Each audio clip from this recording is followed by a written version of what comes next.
Now recognize the gentleman from Texas for 2 minutes, Mr. Paul. Thank you, Mr. Chairman. The ranking member made some important points early on about the timing of these hearings, but nevertheless, I'm glad we're having these hearings because it gives me an opportunity to make a few points regarding this whole system and the tragedies that we have faced here in this past year especially, and of course symbolically the Madoff scandal is a glaring example of something seriously wrong. But unfortunately, I don't think too many people will gather the same answer from this problem that I and others have gotten.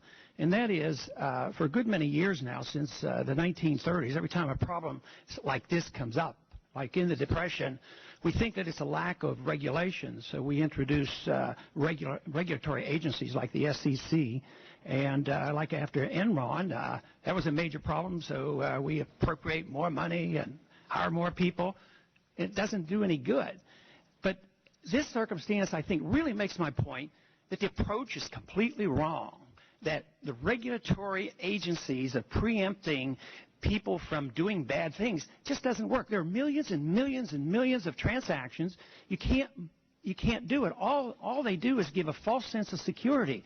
This is a perfect example of it. The SEC was involved with Madoff over the last decade. And that sort of gives the stamp of approval and say, it must be okay.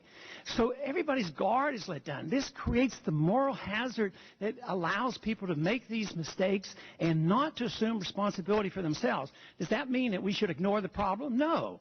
The problem comes because people commit fraud. And fraud laws are on the books. All the people involved with Enron were prosecuted under state laws of fraud, and the market took care of the stocks. But just adding on new regulations and spending millions and millions, if not billions of dollars on regulating enterprise doesn't do any good. It contributes to it. It is the problem. We should look more to how the atmosphere is created by the Congress. If you look at the principle of fractional reserve banking, that in a way is a Ponzi scheme. This gets people doing things and building a mountain of debt. Debt on debt is done in this manner. Also, if you really want to look at a big Ponzi scheme, and it is said too often that people end up doing what governments do if we set examples. And believe me, everybody knows the Social Security system is a Ponzi scheme. So, yes, $50 billion is horrendous. But what about an $8 trillion loss in the stock market? So what do? We rush and pump in $8 trillion. Where do we get the money? We create out of thin air. Furthering this whole idea of moral hazard and believing that we can create an unmanageable system. It's not the fault of the individuals at the SEC. They have an impossible job and they have to pretend they're doing something to feel relevant. The same way we do here in the Congress. We have to feel relevant in this. Instead of saying what we need is the market to work, we need to get rid of the bad policies, the monetary system, and this mountains of debt. We say, well, we're relevant because we're going to hire more bureaucrats and we're going to appropriate more money that we don't have and we're going to solve all our problems. We've been doing this for 78 years and we'll do it again, but believe me, this will not solve our problems. We need to think about eliminating this whole regulatory process.